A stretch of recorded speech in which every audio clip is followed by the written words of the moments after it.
ও দুনিয়াবাসী, মৃত্যু থেকে তোমরা যেখানেই পলায়ন করো না কেন, মৃত্যু তোমাদের সাথে সেখানে গিয়েই নিজেই মোলাকাত করবে, সাক্ষাৎ করবে। তুমি ডাকতে হবে না, মৃত্যু নিজেই আসে, মৃত্যু নিজেই আসে। আইনামা তাকুনু ইউদরিকুমুল মাউতু ওয়ালাউ কুনতুম ফি বুরুজিম মুশাইয়াদা।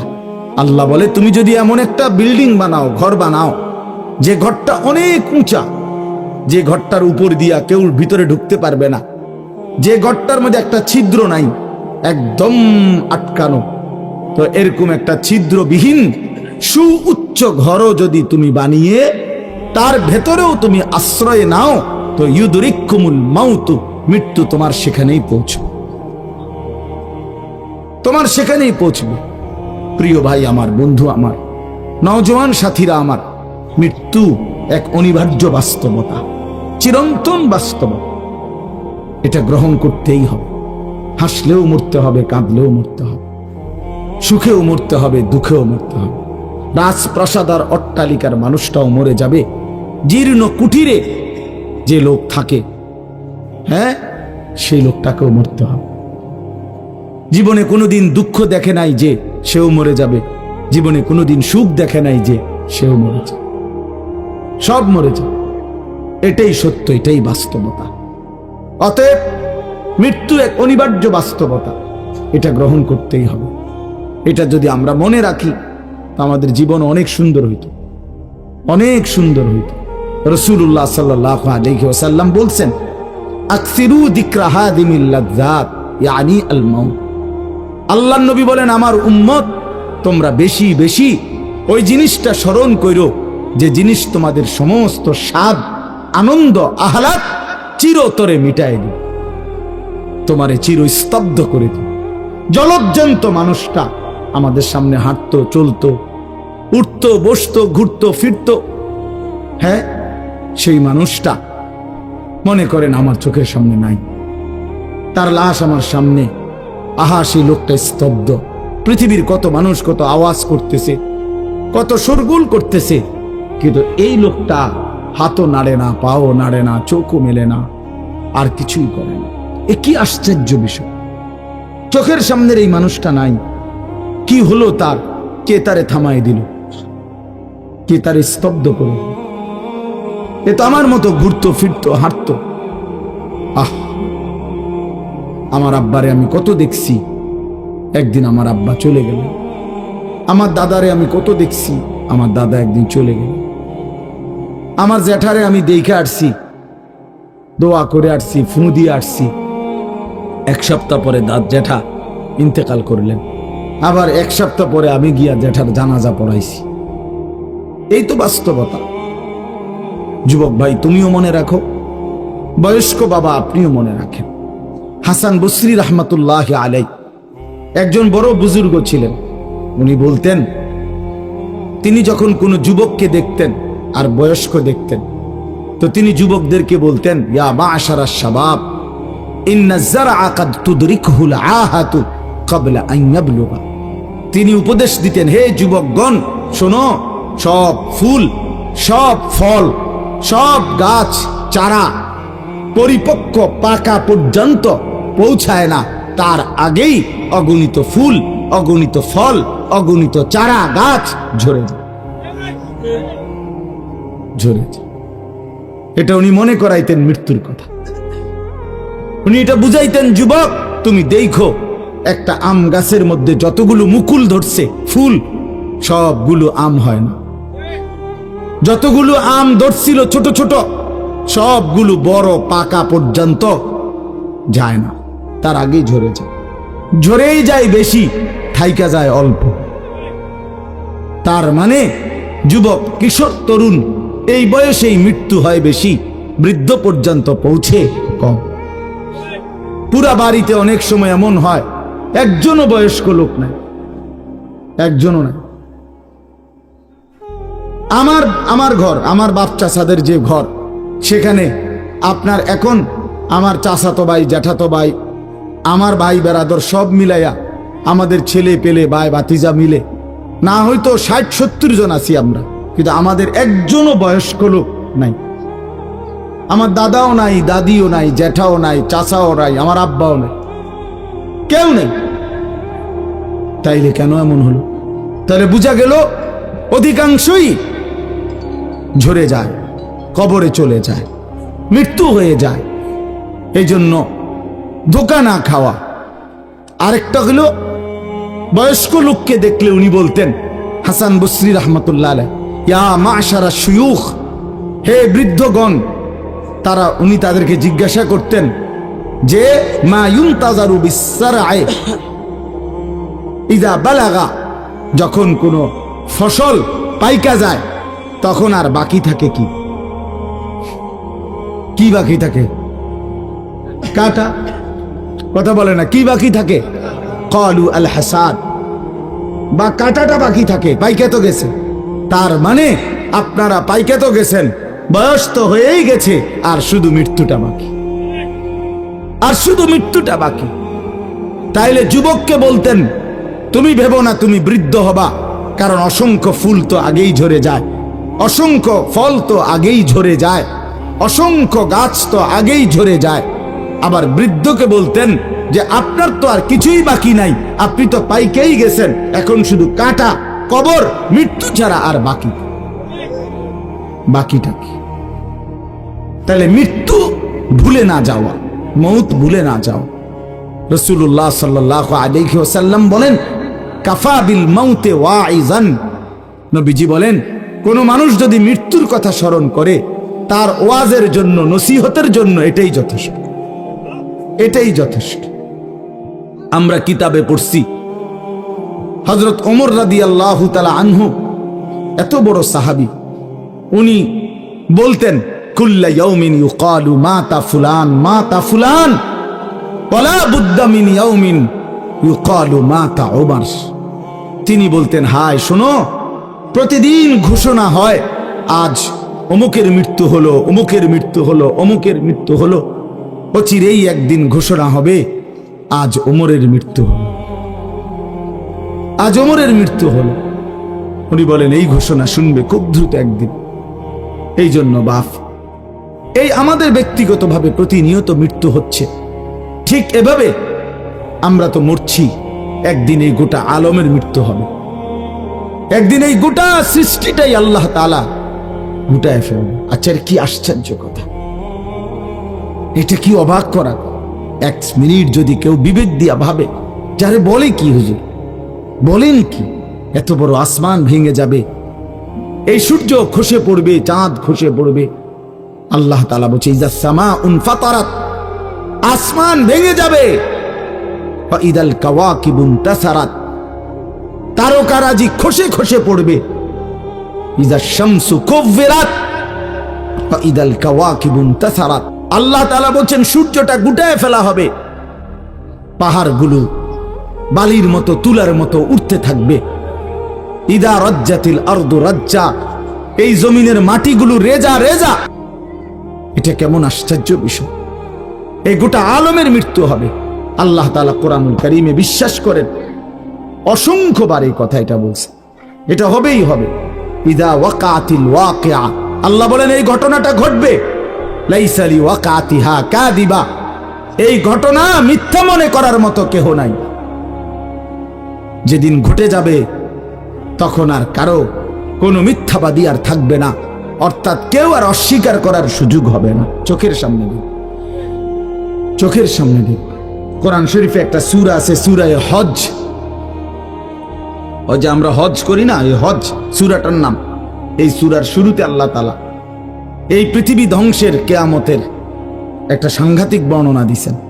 ওইখানে আছে, আল্লাহ বলেন, ইয়া আইয়ুহান নাসু তাকু রাব্বাকুম, হে মানুষ তোমরা আল্লাহকে ভয় করো। আর শুনো, ইন্না জালজালাতাস সাআতি শাইউন আযীম, নিশ্চয়ই কিয়ামতের ভূমিকম্প, জালজালা, এই যে বললাম জিলজাল এবং জালজালা অর্থ ভূমিকম্প। আল্লাহ বলেন কিয়ামতের ভূমিকম্প, ইসরাফিল যখন ফু দিবে, আমার এই পৃথিবী যখন ভাঙতে শুরু করবে, এই সৃষ্টি জগৎ পুরাটা যখন আমি আল্লাহ গুটায় ফেলবো, ওয়াসসামাওয়াতু মাতবিয়াতুম বিয়ামিনি, আল্লাহ বলেন 7 আসমান আমি আল্লাহ তাআলার হাতের মধ্যে গুটায় ফেলবো। ফুটায় ফেলবো। তুমি জানো না আমার ক্ষমতা। কুল্লু মান আলাইহা ফান ওয়া ইয়াবকা ওয়াজহু রাব্বিক, সব শেষ করে দেব আমি, শুধু আমি আল্লাহই থাকব, শুধু আমি আল্লাহই থাকব। তো আল্লাহ তাআলা বলেন এই ইসরাফিল ফু দিলেই, শুরু করলেই জমিনে ভূমিকম্প শুরু হবে।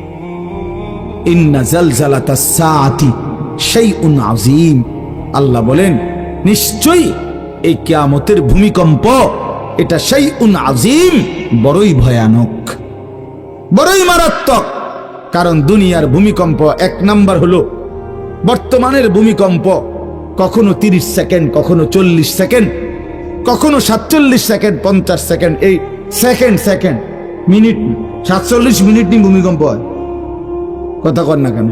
30 মিনিট ভূমিকম্প হয়। হ্যাঁ, 30 মিনিট ভূমিকম্প হইলে আমাদের 14 গোষ্ঠী থাকবে নাকি?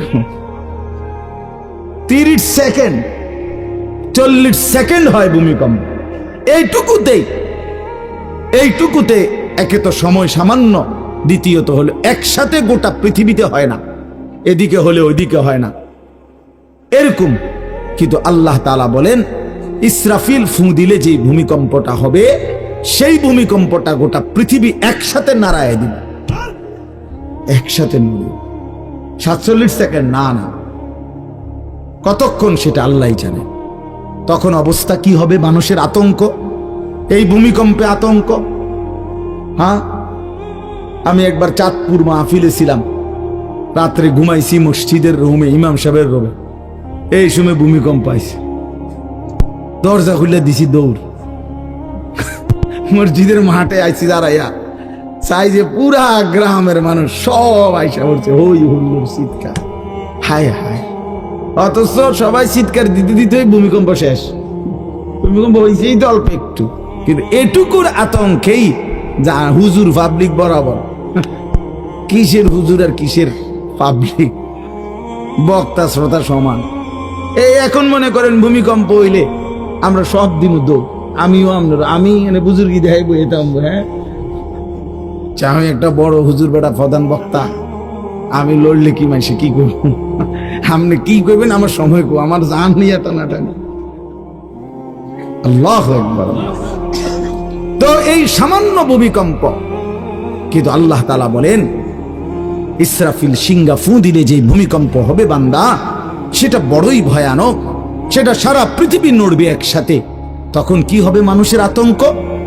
ইয়াউমা তারাউনাহা তাযহালু কুল্লু মুরদিআতিন আম্মা আরদাত।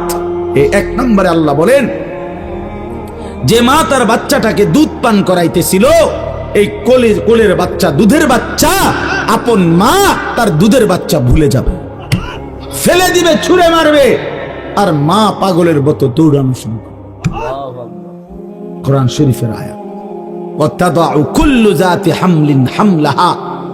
এবং আল্লাহ তাআলা বলেন যে মায়ের পেটের বাচ্চা 10 মাস পূর্ণ হয়ে গেছে, আগামী 2 ঘন্টা 5 ঘন্টা পরে বাচ্চাটা এমনিতেই প্রসব হইতো, আল্লাহ তাআলা বলেন ইসরাফিলের ফু দিলে জমিন যখন কাঁপতে শুরু করবে, তো এই গর্ভধারিণী মা, গর্ভবতী নারী পাগলের মতো এভাবে ছুটবে, দৌড়বে, নিজের গর্ভের বাচ্চা নিজে নিজেই পড়ে যাবে। ও তারান নাসা সুকারা, আল্লাহ বলেন মাতালের মতো সমস্ত মানুষগুলো ছুটতে থাকবে। ফাইদা বারিকাল বাসার ওয়া খাসাফাল কামার ওয়া জুমিআ আশ-শামসু ওয়াল কামার। আল্লাহ তাআলা বলে চন্দ্র সূর্য আলোহীন হয়ে যাবে, সূর্য চন্দ্র এক হয়ে যাবে। ওয়া জুমিআ আশ-শামসু ওয়াল কামার ইয়াকুলুল ইনসানু ইয়াওমাইদিন আইনাল মাফার। লোকেরা দৌড়বে আর ছুটবে, মানুষ একে অপরকে জিজ্ঞেস করবে ভাইয়া পালাবো কোথায়, দাঁড়াবো কোথায়? কোথাও তো স্থির কোনো জায়গা নাই, কোথায় দাঁড়াবো? আল্লাহ তাআলা বলেন কাল্লা লা ওয়াজার, না বান্দা, সেদিন আর কোথাও জায়গা মিলবে না। ইলা রাব্বিকা ইয়াওমাইদিনিল মুস্তাকার, আজকে শুধুই কেবল তোমার আল্লাহর কাছেই আশ্রয় ঠিকানা। এভাবে বহু আয়াত কোরআনুল কারীমের মধ্যে আল্লাহ তাআলা বর্ণনা করছেন। আমার ভাই, তো এই ইসরাফিলের ফু দিলে গোটা আলমের মৃত্যু হবে, ভূমিকম্প শুরু হবে। তো এই ভূমিকম্প কেন হবে? এই কাঁপতে কাঁপতে সমস্ত কিছু ভাঙ্গা একসাথে এই সব কিছু আল্লাহর সৃষ্টি সমস্ত কিছুই জমিনের তলদেশে চলে যাবে। জমিন তখন খালি ফাঁকা, জমিনে তখন কিচ্ছু নাই, কিচ্ছু নাই, একটা সুতা মাটির উপরে থাকবে। এই প্রথমবার ইসরাফিল ফু দিলে সমস্ত কায়নাত, ইনসান, জিন, আল্লাহর সমস্ত সৃষ্টি মাখলুকাত সব জমিনের তলদেশে চলে যায়। মানুষ ও জিন ও অর্থ সম্পদ, স্বর্ণ রৌপ্য, মণি মুক্তা, হীরা জহরত সব সব সব একটা কাগজের অস্তিত্ব, সব কিছু, গোটা জমিন ফাঁকা।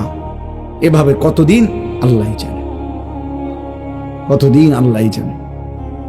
হ্যাঁ মা ভাই, এরপরে একটা নির্দিষ্ট সময় পরে আবার আল্লাহ তাআলা ইসরাফিলকে জীবিত করবেন, করে আবার আল্লাহ তাআলা দ্বিতীয়বারের মতো ফু দিতে বলবেন। এই দুই ফুঁয়ের মাঝখানে কতদিন? নবী সাল্লাল্লাহু আলাইহি সাল্লামের এক হাদিসের মধ্যে বলছে 40। সাহাবীরা ব্যাখ্যা করছেন, মুহাদ্দিসিন, সেই 40টা হতে পারে 40,000 বছর। 40,000। এই জন্য বাপ একটা কথা হলো, সর্বশেষ যেই লোকটা কবরে যাবে, শেষ যেই ব্যক্তি মরবে পৃথিবীতে, হতে পারে তাকেও শুধু কবরেই থাকতে হবে 40,000 বছর। 40,000 বছর, এরপরে তো আখিরাত। এই 40,000 বছর যদি কবরে আযাব হয়, 40,000 বছর যদি কবরে আযাব হয় ভাই, তখন কি হবে? এবার ভেবে দেখেন, এখন যারা কবরে যাচ্ছে, হ্যাঁ, নূহ আলাইহিস সালামের জামানায় যারা মারা গেছে, ইব্রাহিম আলাইহিস সালামের জামানায় যারা মারা গেছে, নবীজি সাল্লাল্লাহু আলাইহি সাল্লাম তো 1,500 বছর আগে ইন্তেকাল করছেন, 1450 বছর আগে। তো ওই সময়ে যারা মারা গেছে তারা কবরে পড়ে আছে আজকে 1,500 বছর, 1,500 বছর, 1500 বছর। তাহলে নূহ আলাইহিস সালামের জাতি কত বছর থেকে পড়ে আছে? কোথায় নূহ নবী, কোথায় আমাদের নবী? কত ব্যবধান! এই জন্য বাপ, শুধুমাত্র কবরের বিষয়টাই তো সাংঘাতিক, আখিরাত তো পড়ে। শেষ ব্যক্তিটাও যদি কবরে থাকতে হয় 40,000 বছর, তো এখনকার মানুষগুলো আছে কত কাল ধরে। তো এই যার কবরে আযাব হচ্ছে, আহা বাপ, সে কি পরিমাণ কষ্ট পাচ্ছে ভাইবা দেখে। কবরবাসীদের রুহের মাগফিরাত, আরে ভাইয়া একবার চোখ বন্ধ করে 1 সেকেন্ড ভাবেন, আজ আমরা যাদের রুহের মাগফিরাত কামনা করলাম, এই 20 বছরের ব্যবধানে, 30 বছরের ব্যবধানে, 10 বছরের ব্যবধানে, 50 বছরের ব্যবধানে আবার এর পরের লোকেরা আমাদের রুহের মাগফিরাত কামনা করে। এটা কি পরিমাণ বাস্তবতা, কি পরিমাণ বাস্তবতা! এটাকে অস্বীকার করার, না বুঝার কিছুই নাই, মৃত্যুকে না বুঝার কিছুই নেই। কারণ এত বেশি জলজ্জান্ত আল্লাহ তাআলা এটা আমাদের সামনে দেখাইছেন, এত মানুষের মৃত্যু আল্লাহ আমাদের সামনে দেখাইছেন, এটাকে অস্বীকার করার, না বুঝার কিছুই কিছুই নেই। তো চলেন, এরপরে আল্লাহ তাআলা ইসরাফিলকে আবার জীবিত করবেন। জীবিত করে আল্লাহ তাআলা ইসরাফিল আলাইহিস সালামকে বলবেন, ইসরাফিল, আবার তুমি সিংহায় ফু দাও। এইবার যখন সিংহায় ফু দিবে, তখন ইসরাফিল আলাইহিস সালামের এই দ্বিতীয় ফুতে আবার ভূমিকম্প শুরু। আবার কি শুরু হবে? ও মাঝখানে ভাই, ওই ছেলে অপদার্থ, কথা বলো না, হাসাহাসি করো না, কারো কথা বাকি থাকলে, দুষ্টামি বাকি থাকলে উঠে চলে যাও, বাহিরে আলাদা জায়গা আছে। গাফেল সন্তান কোনো কিছুতেই যাকে কোনো আসর করে না। আহা, আপনারা জানেন না, আপনাদের এক এক ছেলের অবস্থা হলো কলিজাটা পাথর হয়ে গেছে, কোনো কিছুই তার কলিজা নাড়ায় না। এত শক্ত জানোয়ার যে খোদার 365 দিনে কোনো দিন ফজরের নামাজ পড়ে না, একদিনও না। মানুষের বাচ্চা এত বড় জানোয়ার হয় কেমন? আরে তুই কোন মানুষের বাচ্চা? তুই কোন মার দুধ খাইলি? নাফরমান, কেমনে মানুষ হইলি? এটা কি ধরনের মানুষ? একদিনও নামাজ পড়ে। ছি ছি ছি ছি ছি, মুসলমানের বাচ্চা এত বড় জানোয়ার হয় কেমনে? কোনদিন নামাজ পড়েন 6 মাসে 9 মাসে কোনদিন বলতে পারবে না নাফরমান কোনদিন 5 ওয়াক্ত নামাজ পড়ছে কিনা। হায় হায়, এত বড় অসভ্য। মায়ের সন্তান হয় কেমনে? বাবার সন্তান হয় কেমনে? চিন্তা কর। কোনো কিছুই ছেলে পেলেদের হালাত হলে এই পরিমাণ লাগাম ছাড়া কিসের মা কিসের বাবা, কে তার মা কে তার বাপ, কে কি তার ধর্ম, তার আল্লাহ কে, তার রসুল কে, তারে বানাইছে কে, আসছে কোত্থেকে, কেন আসছে, কি করতেছে, কি করছে, কিচ্ছুর খবর নেই। কিচ্ছুর খবর। আসে, হাঁটে, বুট খায়, বন খায়, মোবাইল টিপে, খারাইয়া মতে, বইয়া মতে, বন্ধু বান্ধবদের সাথে আড্ডা দেয়, মেয়ের পিছনে ঘোরে, অসভ্য অশ্লীল কথাবার্তা বলে। এটা কি একটা জিন্দিগি হলো? মিয়া ভেবে দেখেন। ওফ, কোন সুস্থ স্বাভাবিক মানুষ এমন হয়? বলো ভাইয়া, বলো। রাগ করো না বাপ, কে তোমা করে মনে করাই দেবে? কেউ মনে করায় না। বাবা আমারও ফিকির শেষ, শুধু টাকা রোজগারের ফিকির। দেশে থাইকা পারো, নাহলে বিদেশ গিয়া পারো, কোনো না কোনো ভাবে পয়সা রোজগার করো। টাকা রোজগার করলে মা বাপ খুশি, টাকা রোজগার না করলে না অখুশি। খালাস। এরপরে ইমান আছে কিনা, ইসলাম আছে কিনা, নামাজ আছে কিনা, কোরআন আছে কিনা, আল্লাহ চিনি কিনা, হালাল হারাম কিনা, জায়েজ না জায়েজ না, এত কিছু আমার দরকার। ফুতেরে জিগায়ও না যে ফুত কামাই যে করতেছ, কি হালাল কামাই করো না হারাম, না, এত কিছুর দরকার কি? টাকা দিতেছে, খাইতেছে, ঘুমাইতেছে, বিল্ডিং করতে আসে, জমি কিনতে আসে, আফেল মালটা খাইতেছে। এক ছেলে আমারে নিজে বলছে, আমি সবার ব্যাপারে বলি না, এক ছেলে আমারে নিজে বলছে, হুজুর আমি একটা দেশের নাম বলছে, যেই দেশে আমার কর্মটা ছিল, চলে আসছে ওই দেশ থেকে।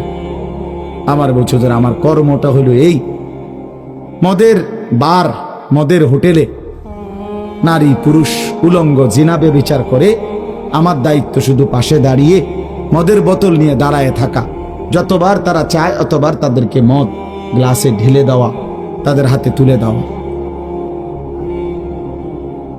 এর বিনিময়ে আমার মাসে বেতন 2 লাখ টাকা।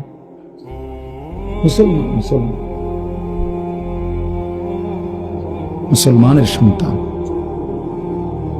বাংলাদেশের সন্তান। তো এই টাকা যখন বাবা খাচ্ছেন, বিল্ডিং করতেছে, কোনো টেনশন নাই। আমি আবারও বলছি, আমি সবার জন্য বলি না, ওই বলছে দিকে ওরটা কইছি, কথা বুঝছেন না? আমি তো নাম ঠিকানা বলি না। এই জন্য আমার বাপ, ডাক দিয়েন না, ডাক দিয়েন না, একজনও ডাক দিয়েন না, অসভ্যরে ডাক দিয়েন না। হ্যাঁ হ্যাঁ, ডাক দিবেন কেন? হাইওয়ানকে ডাক দিবেন কেন?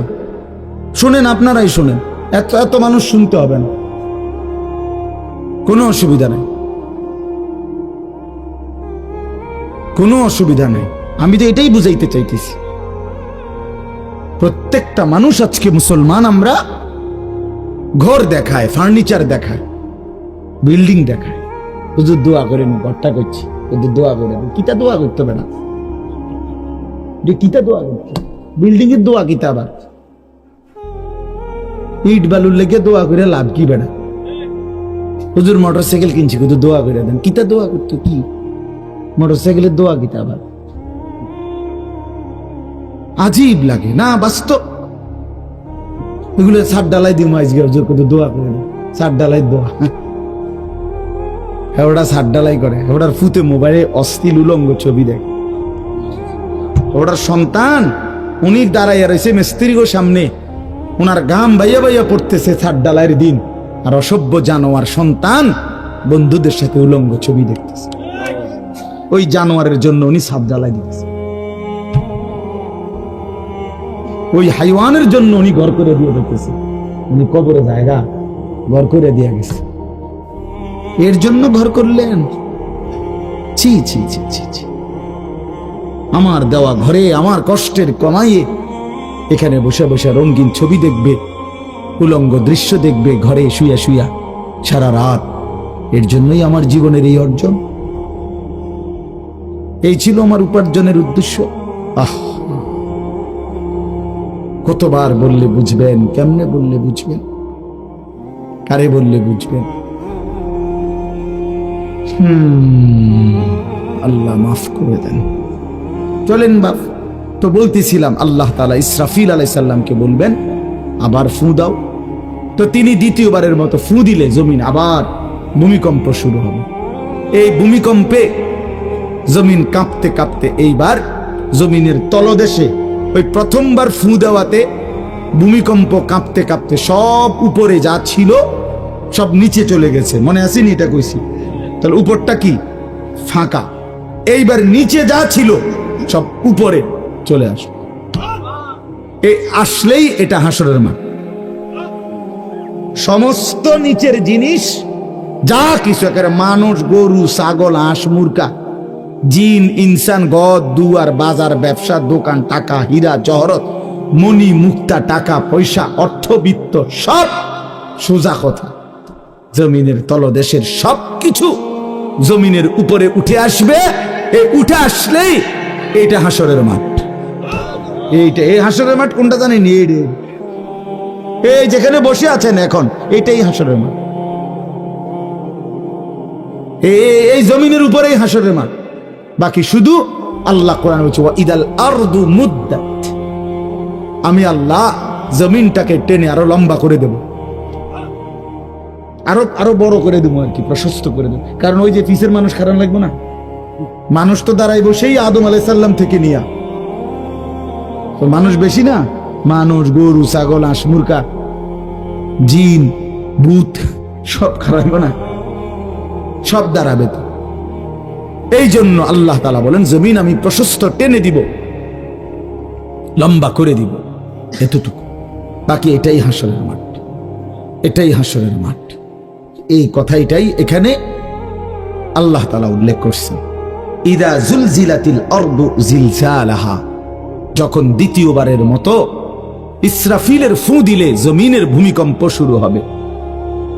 ওয়া আখরাজাতিল আরদু আসকালাহা, আল্লাহ তাআলা বলেন তখন জমিন তার তলদেশে যা ছিল সমস্ত জমিনের তলদেশে, এগুলো এতদিন জমিনের বোঝা ছিল, বোঝা মানে মাটির নিচে, এগুলো সে মনে যেন ফুজা কান্দে লইছে।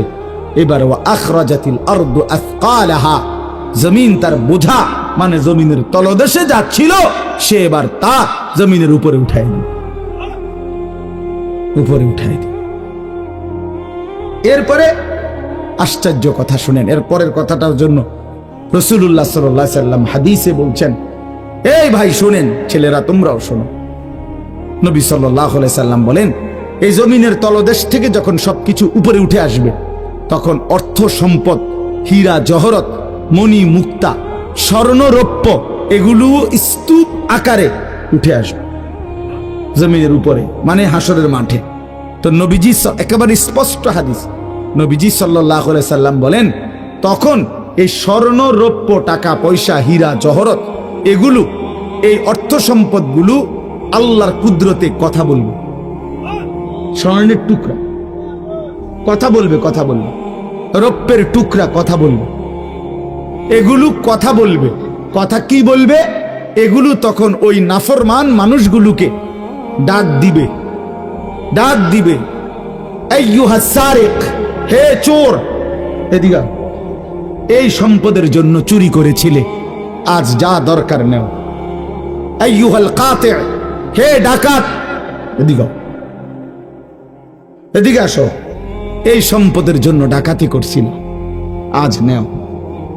হে আত্মীয়তার, আইয়ুহাল কাত, আইয়ুহাল কাতি, আত্মীয়তার সম্পর্ক ছিন্নকারী ব্যক্তি আসো, এই জন্য ভাইয়ের সাথে যুদ্ধ করছো, বোনের সম্পদ নষ্ট করছো, চাচারে সম্পত্তি দাও নাই, এই জন্য, এই দুনিয়ার জন্য। নাও এখন, নাও এখন যা লাগে নাও। এইভাবে প্রত্যেক নাফরমান পাপীকে, হে হারামখোর সুদ করে দিগা, এখানে টাকা যা লাগে নে, নে বাটপার, এখান থেকে টাকা নে, কি পরিমাণ টাকা দরকার ছিল তো নে। এইভাবে রাসূলুল্লাহ সাল্লাল্লাহু আলাইহি সাল্লাম বলেন, দুনিয়ার এই সম্পদগুলো কথা বলবে আর ডাকবে, ডাকলে মানুষ, আচ্ছা এটা তখন কেরম লিখবো? কথা বোঝেন নাই? এডিজন কথা বলবে, ডাকাডাকি করবে, মানুষ কি বলবে? লোকেরা তো সবাই দাঁড়াইছে, মানুষও তো দাঁড়াইছে, তারাই তো ডাকতেছে, তো তারা কি বলবে? ওয়াকালাল ইনসানু মা লাহা, আল্লাহ নিজেই বলতেছে, লোকেরা তখন মানুষগুলো বলবে মা লাহা, এটা কি হলো? আরে এইটা কি কারবার? এগুলো কথা বলে কেমনে? এগুলো কি কয়? এরা আমারে চিনলো কেমনে? আমি যে সিটার,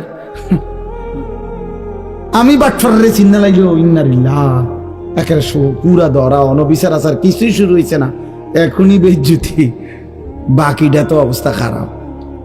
মানে অর্থাৎ মানুষগুলো অবাক হয়ে বলবে মা লাহা, কি হলো জমিনে, কি হলো এগুলোর? এরা এমন করছে কেন? এরা কথা বলছে কেন? আহ, আল্লাহ বলেন ইয়াউমাইদিন তুহাদ্দিসু আখবারাহা, আল্লাহ তাআলা বলেন, বান্দা হে কি দেখছো হবে?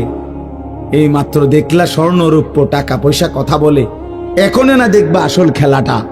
ইয়াউমাইদিন তুহাদ্দিসু আখবারাহা, আল্লাহ বলেন এখন দেখবা সরাসরি এই হাসরের মাঠে তোমার সামনে, তোমার পায়ের নিচের জমিন, তোমার পুরা জিন্দেগীর কথা, তোমার যত তথ্য, ভালো কিংবা মন্দ, নেক কিংবা গুনাহ, তোমার সমস্ত কিছু রাতের কিংবা দিনের, একাকী কিংবা প্রকাশ্যের, গোপন কিংবা আড়ালের, আল্লাহর কসম জমিন সবটা এখন তোমার সামনে বলে দিবে। ইয়াউমাইদিন তুহাদ্দিসু আখবারাহা, রব্বুল আলামিন বলেন জমিন সবটা কথা বলে দিবে, ভালোটাও মন্দটাও, আলোটাও অন্ধকারটাও, একাকীও অন্ধকারেও, প্রকাশ্যেও, সবার মাঝে সব বলে দিবে। রাতের চুরি বলে দিবে, রাতের তাহাজ্জুদটাও বলে দিবে, মদের আড্ডার কথাও বলে দিবে, জুয়ার আড্ডার কথাও বলে দিবে। সারা রাত যুবক উলঙ্গ ছবি দেখেছ, আল্লাহর কসম সেটাও বলবে। যে যুবক মালিকের সেজদা দিয়েছে সেটাও বলবে। তাহাজ্জুদ শোনাবে, আবার সবার সাথে যে জামাতে নামাজ পড়েছে এটাও বলবে, সব কিছু বলে দিবে। আল্লাহ বলেন যদি মানুষ ভাবতে চাও জমিন কিভাবে কথা বলে, স্বর্ণরৌপ্য কিভাবে কথা বলে, আল্লাহ বলেন বিআন্না রাব্বাকা আওহা লাহা, আল্লাহ তাআলা আদেশ করেছেন বলেই কথা বলে। আল্লাহ বললে, হুকুম করিলে, আল্লাহর গোটা কায়নাত, গোটা সৃষ্টি জগৎটাই কথা বলে। ওয়াশাহিদা আলাইহিম সামউহুম ওয়া আবসারুহুম ওয়া জুলুদুহুম বিমা কানু ইয়ামালুন। আল্লাহ বলে হাসরের ময়দানে বান্দা, তোমার কান, তোমার চোখ, তোমার সারা দেহের চামড়া, জুলুদুহুম, তোমার সারা দেহের চামড়া, হাসরের ময়দানে তোমার পুরা জিন্দেগীর কর্মকাণ্ড বলে দিবে। চামড়াগুলো বলবে, চামড়া, মানুষের শাহওয়াত চামড়াতে। এই জন্য সমস্ত যৌনতার ঘটনা, অসভ্যতার ঘটনা শরীরের চামড়া বলে দিবে। মানুষের শাহওয়াত চামড়ায়। কথা বুঝছেন কিনা? হ্যাঁ, চর্ম, চামড়ার মধ্যে শাহওয়াত, কামনা, বাসনা, যৌন চাহিদা। এই জন্য যত লোক দেখবেন বিভিন্ন হসপিটালে, যত ডাক্তার চর্ম রোগের ডাক্তার, তত লোক যৌন রোগেরও ডাক্তার।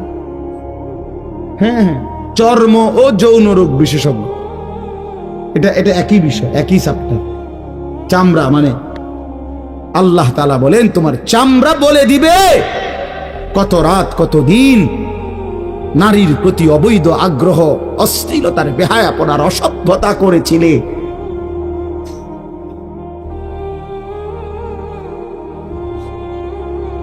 হায় হায়, বিআন্না রাব্বাকা আওহা লাহা, আল্লাহ বলেন আমি আল্লাহ হুকুম করেছি বলে কথা বলি। এই জন্য আল্লাহ হুকুম করিলে চামড়াও কথা বলে, কানেও কথা বলে। এখন কি কানে কথা বলে? কিন্তু সেদিন বলল চোখেও কথা বলল। এখন চোখ কথা বলে না, মানে সবকিছুর জবান খুলবে, সবকিছু। আপনারা বলেন আমরা তো মনে করি জিহ্বায় কথা বলে, না জিহ্বায় কথা বলে না, আল্লাহর হুকুম হইলে কথা বলে। নাহলে যে লোক বোবা তারও তো জিহ্বা আছে না, তো সে কথা বলে না। যে লোক কানে শুনে না, তো তার কি আপনার এইভাবে কান বলতে কিছু নাই, তো সে শুনে না কেন, কথা বলেন না কেন? আল্লাহর হুকুম। যার চোখ, যে চোখে দেখেন, এই যে জুয়েল ভাই, আমি মূলত তার মহব্বতেই মাহফিলটা দিছি। তো এই যে দেখে না, তো তার এভাবে তো চোখ আছে, সে দেখে না কেন? আল্লাহ তাআলার হুকুম নাই বলে দেখে, ঠিক কিনা বলেন না কেন? মজার বিষয় হলো রাসূলুল্লাহ সাল্লাল্লাহু আলাইহি সাল্লাম হাদিসে স্পষ্ট বলেছেন, বিশ্বাস করেন, একেবারে বিশুদ্ধ হাদিস। আল্লাহ তাআলা তার দুইটা চোখ নিয়ে গেছে। নবীজি বলছেন সে যদি সবর করে আল্লাহর হুকুমের উপরে চলতে পারে, রাসূলুল্লাহ সাল্লাল্লাহু আলাইহি সাল্লাম বলেন আল্লাহ তাআলা তাকে এই দুইটা চোখ নিয়ে যাওয়ার কারণে, অন্ধ বানানোর কারণে সে যে সবর করলো, আল্লাহ রসুল বলছেন আল্লাহ তাআলা নিশ্চিত তাকে জান্নাত দান করবে। এই জন্য তুমি ভাই সবর করো। মালিকের এই দুনিয়া দেখতে পারলা না, তো অপেক্ষা করো, একদিন জান্নাত দেখবা, জান্নাতের হুর দেখবা, তো আরো মজা হবে যে আমি প্রথমেই জান্নাতি দেখলাম, জান্নাতি দেখলাম। যা মালিক, দুনিয়া দেখলাম না তোমার, তুমি আমারে জান্নাত দেখাই। আল্লাহ তৌফিক দান করেন। ইয়াউমাইদিন ইয়াসদুরুন নাসু আশতাতান লিয়ুরাউ আমালাহুম, আল্লাহ বলেন তখন দলে দলে ফেরেশতারা মানুষগুলোকে লাইনবদ্ধ, সারিবদ্ধ করে দলে দলে বানাবে। লোকেরা পরস্পর, প্রত্যেকটা মানুষকে ফেরেশতারা আলাদা আলাদা গ্রুপ বানিয়ে দেবে হাসরের ময়দানে। তখন প্রত্যেকে এই গ্রুপে গ্রুপে, দলে দলে লিয়ুরাউ আমালাহুম, নিজেদের আমলনামা, নিজেদের আমল দেখবার জন্য সামনে এগিয়ে যাবে। অর্থাৎ প্রত্যেককে তার আমলনামা দেখবার জন্য, দেওয়ার জন্য নির্দিষ্ট জায়গায় নিয়ে আসবে। নেওয়ার পরে সেখানে প্রত্যেকের ফাইল, প্রত্যেকের খাতা, আমলনামা তার হাতে তুলে দেওয়া হবে। দিলেই সে দেখবে। আল্লাহ বলতেছেন ফামান ইয়ামাল মিসকালা যাররাতিন খায়রান ইয়ারা, এক বিন্দু, এক অণু পরিমাণ, পরমাণু পরিমাণ, সামান্য থেকে সামান্য পরিমাণও নেকি, কল্যাণ, তাও তুমি দেখতে পাবা। ওমান ইয়ামাল মিসকালা যাররাতিন শাররান ইয়ারা, বিন্দু থেকে বিন্দু মন্দ যা করেছিলে তাও তুমি দেখতে পাবে। এক জাররা, মূলত জাররা বলে তাফসীরের মধ্যে লিখছে লা ওয়াজনা লাহু লা জিনাতা লাহা, যেটার কোনো ওজন হয় না, এত সামান্য, এত সামান্য, ওজন নাই, মানে 100 গ্রামও না, 10 গ্রামও না, 1 গ্রামও না, আধা গ্রামও না, এত সামান্য। এটার কোনো ওজন নাই, ওজন নেই, ওজন আসে না আর কি, ওজনে হয় না, এরে বলে জাররা। তাফসীরের মধ্যে লিখছে কোন ব্যক্তি, হযরত আব্দুল্লাহ ইবনে আব্বাস বলেন, কোন ব্যক্তি যদি মাটিতে এমনি হাত মারে, মানে হাত লাগাই আবার উঠাই লাইছে, তখন এই যে বালুগুলো লাগছে, এই বালুর যেগুলো হাত থেকে ঝরে পড়ে কণা, এগুলো তার চাইতে সামান্য এক জাররা।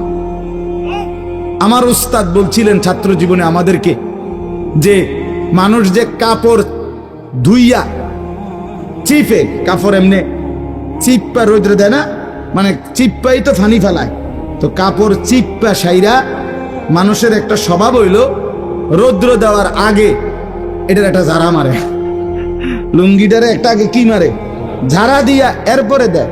এই যে লুঙ্গিটা ঝাড়া দিলে যে ছোট্ট ছোট্ট পানির ফোঁটা ছিটকাইয়া পড়ে, এই ফোঁটা এগুলো পিচ্ছি পিচ্ছি, এগুলো এক একটা জাররা, অথবা তার চাইতে ছোট।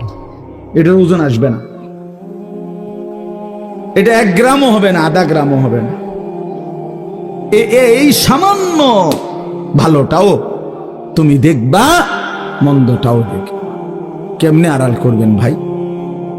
নিজেকে আড়াল করবেন কেমনে বাপ? যুবক তুমি কেমনে আড়াল করবা? কোরআন শরীফে আছে, আল্লাহ বলেন ইয়াউমা তুবলাস সারাইর, বান্দা আমি হাসরের ময়দানে তোমার অন্তরের গোপন বিষয়গুলো, যেগুলো কেউ শুনে নাই, তুমিও বলো নাই, শুধু মনে মনে কল্পনা করছিলা ভালো কিংবা অসৎ, সেগুলো হাসরের ময়দানে তোমার সামনে খুলে দেব। হ্যাঁ, আফালা ইয়ালামু ইযা বু'সিরা মা ফিল কুবুর ওয়া হুসিলা মা ফিস সুদূর। আল্লাহ তাআলা বলেন এই বুকের ভিতরে, অন্তরের ভিতরের যেই কথাগুলো, সেগুলো খুলে দেব। এই জন্য আজকে আমার কথা এখানে শেষ। আমি এতটুকু কথাই বলতে চাই, এই 99 নম্বর সূরাটা আমাদেরকে এই কথার সবক দিচ্ছে যে আমরা আমাদের জিন্দেগির 1 সেকেন্ড, একটি নিঃশ্বাস আড়াল করবার সুযোগ নেই। হিসাব দিতে হবে, হিসাব দিতে হবে। 1 মিনিট, 1 সেকেন্ড, 1 পলক, 1 লম্হা, 1 মুহূর্ত আমাদের আড়াল করবার সুযোগ নাই ভাই। ভালোটার প্রতিদানও নিতে হবে, মন্দটারও প্রতিদান নিতে হবে। তাইলে কেন জীবন নষ্ট করব? কেন হায়াত নষ্ট করব? আমার অনুরোধ রইল, যতগুলো যুবক ছেলে আছো ভাই, তোমাদের কাছে অনুরোধ, মাওলানা কথা বলবে, এরপরে আরো একটু বয়ান হলে এরপরে দোয়া হবে, কিন্তু আমার মাঝখান দিয়ে এই কথাটাই আমি অনুরোধ করে বললাম, প্রত্যেকেই দয়া করে আল্লাহর ওয়াস্তে, আল্লাহর ওয়াস্তে নিজের জীবনের কদর করো ভাই। আমার এটাই শেষ কথা। যুবক ছেলেরা, তুমি আমার সাথে এখন যাইবা না, আমিও তোমার সাথে যাব না। এই দুনিয়াও যেমন আমি আলাদা চলে যাচ্ছি, আপনারাও আলাদা চলে যাবেন, কিন্তু বাস্তব কথা হইল আমি আপনি প্রত্যেকে আলাদা আলাদা কবরে, আখেরাতে আল্লাহর সামনে মুখোমুখি হইতে হবে। এই জন্য হাত জোর করে অনুরোধ করছি ভাই, নিজেরে নষ্ট করো না। একটা ছেলেও যদি বুঝো, আমার অনুরোধ রইল তোমার প্রতি, তুমি নষ্ট হইও না, চরিত্রহীন হইও না, তুমি হায়াতটা শেষ করে দিও, কষ্ট পাইবা। এই নারী ছবি, অশ্লীল দৃশ্য, উলঙ্গপনা, বেহায়াপনা, এই জেনা ব্যভিচারের দৃশ্য, এগুলো দেখো না। চেষ্টা করো 5 ওয়াক্ত নামাজ পড়তে, 5 ওয়াক্ত নামাজ পড়তে হিম্মত করলে পারবা ভাই। পেশাব পায়খানার পরে টয়লেট পেপার ব্যবহার করো, পানি ব্যবহার করো, দেখবা শরীর পবিত্র থাকলে আল্লাহর ইবাদত করতেও মন চাই। মূলত মানুষ অনেকের যাদের নামাজ ছুটে যায়, তাদের একটা বড় কারণ হলো তার শরীর অপবিত্র, শরীর নাপাক, আর নাপাক দেহে নেক কাজের তামান্না, আগ্রহ জাগে না। এই জন্য ওই যে পেশাব করে পানি নেয় না, টয়লেট পেপার ব্যবহার করে না, এই অসভ্য এই কারণে নামাজ পড়তে চায়। বাস্তব কথা, এর তখন আর হায়া লজ্জা থাকে না। এই জন্য সবাই বলে ইনশাআল্লাহ নামাজ পড়ে নিজেদের স্ত্রী, কন্যা, বোনকে পর্দা পশিদায় রাখতে চেষ্টা করেন। যে মেয়েটার পর্দা নাই, যে মহিলার পর্দা নাই, বিশ্বাস করেন যে তার নিজের ইজ্জত, নিজের কদর, নিজের সতীত্ব, নিজের পর্দার কদর বোঝে না। এটা কোনো নারী না, এটা কোনো মহিলা না, এটা প্লাস্টিক জাতীয় কিছু হইতে পারে। এটা এক ধরনের প্লাস্টিক, এটা এক ধরনের অসভ্য। যে নারী বেপর্দা, যেই মেয়ে দুশ্চরিত্র, যেই মেয়ে চরিত্রহীন, যেই মেয়ে বেহায়ার মতো চলে, সে শুধু নিজের ক্ষতি করে না, সে একটি সমাজ নষ্ট করে, একটি মহল্লা শেষ করে দেয়। এই আগুন সারা মহল্লায় জ্বালায়া দেয়, তার রূপের যৌবনের আগুন জ্বালায়া অসংখ্য যুবকের জিন্দেগি নষ্ট করে দেয়। এই জন্য ওই জানোয়ার মনে রাখতে হবে, ওই অসভ্য নারী, যতগুলো ছেলে তাকে দেখে অবৈধ কামনা বাসনা করছিল, এই সমস্ত যুবকের সমপরিমাণ গুনাহ ওই অসভ্য মেয়ে, ওই নর্তকী, ওই ব্যভিচারিণী নারী, তাকে ভোগ করতে হবে। এত সোজা না। এই জন্য বাবাদেরকে বলি, ছেলেদের দিকে কদর করেন, মেয়ের দিকে নজর দেন, স্ত্রীর দিকে নজর দেন। ওই খাট পালং দেখাইয়েন না, বিল্ডিং উল্ডিং দেখাইয়েন না, ইতান দেখাইয়া লাভ নাই। উঠতে লাইলে সবারই ঘুমাইয়া লাগে, পরিশ্রম করে ঘুমাইলে এত কিছু লাগে না। কত মানুষ আছে এরকম যারা ফাওটাও দোয় না, জুতাই নাই, বেটা ফাও দিব কি দিয়া বেটা। হ্যাঁ, সময় কর, এতটা ক্লান্ত থাকে যে শুইলেই কি এসে পড়ে ঘুম আসে। আল্লাহ আমাদের সবাইকে কদর করার তৌফিক দান করেন। আজকের এই মাহফিলকে আল্লাহ তাআলা ভরপুর বরকত দান করেন। আল্লাহ তাআলা আপনাদের সবাইকে কবুল আর মঞ্জুর করেন।